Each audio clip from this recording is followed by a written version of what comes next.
Edgar Allan Poe was born in Boston on January 19, 1809. His parents were David and Elizabeth Poe. She had separated from her husband and had taken her kids with her. Elizabeth died in 1811 when Edgar was only 2 years old. Edgar was adopted by Mr. and Mrs. John Allan, separating him from most of his family. While waiting to attend West Point Military Academy, Poe began living with his aunt, Miss Clem, and also living there was his brother Henry and young cousin Virginia. Poe attended West Point Academy as a cadet. He didn't attend for very long because John Allan declined to send him any money. It is thought that Poe intentionally broke the rules and ignored his duties so he would be dismissed, eventually leaving West Point.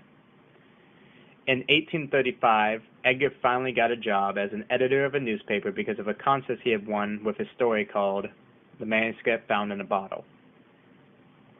Edgar missed Miss Clem and Virginia after living with them and brought them to Richmond to live together.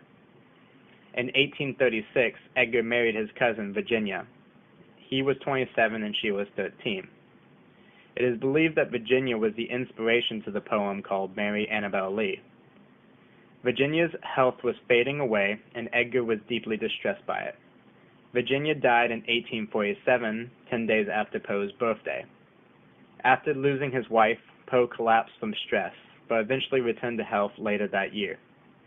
These events show similarities to the poem and towards his life, causing the idea that the poem was written about Virginia. Listen to the poem and see if you can come to a similar conclusion or not. It was many and many a year ago, in a kingdom by the sea, that a maiden there lived whom you may know by the name of Annabel Lee. And this maiden, she lived with no other thought than to love and be loved by me.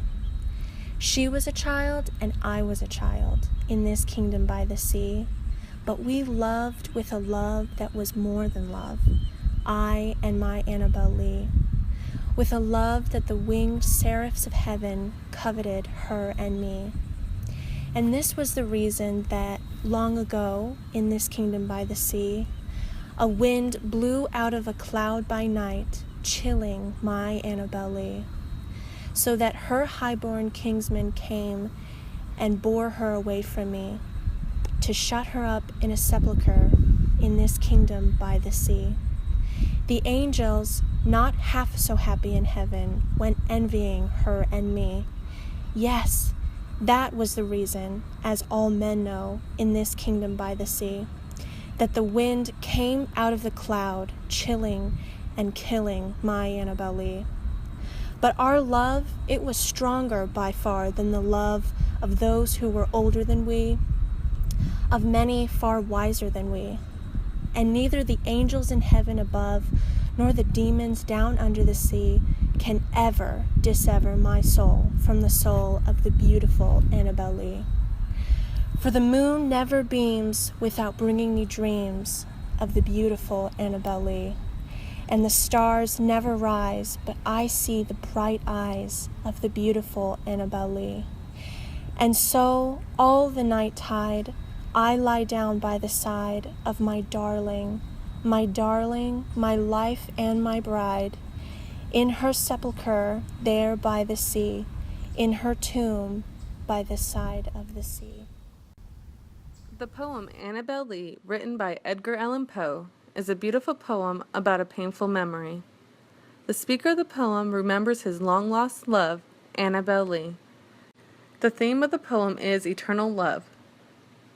The speaker of the poem and Annabel Lee fell in love when they were very young, and their love was much more stronger than just a teenage crush. They lived in a kingdom by the sea. One day, a wind blew down from the clouds, making Annabel Lee very sick and eventually killing her. The speaker, being very upset, believed the jealousy of the angels was the reason for her death. After Annabel Lee died, her family, who weren't very fond of their relationship, took her away to her tomb. The speaker didn't let her death get in the way of their love. He sees her in his dreams and even in the stars at night. He even lays next to her in her tomb. The poem Annabel Lee by Edgar Allan Poe is about true love. The two young children that were in the poem were so in love with each other that the angels who were in heaven got jealous and attempted to separate the love by killing the young girl. But the love between the two children was so pure that even death couldn't stop it. The young man would see her and be reminded of her every night. This poem is a melancholy description of the love that the speaker has for Annabel Lee. In the poem, the author reveals the depths of his feelings, as well as the torment he feels from her death. Poe uses metaphor to describe their love, comparing it to the purity of children. He also uses hyperbole when he says that even the angels in heaven are envious of them. Poe uses images of cold sepulchres by the sea to describe the loneliness he feels. Throughout the poem, each verse returns to the images of Annabel Lee and the sea, emphasizing how often he thinks of her. The moon and stars are compared to her likeness.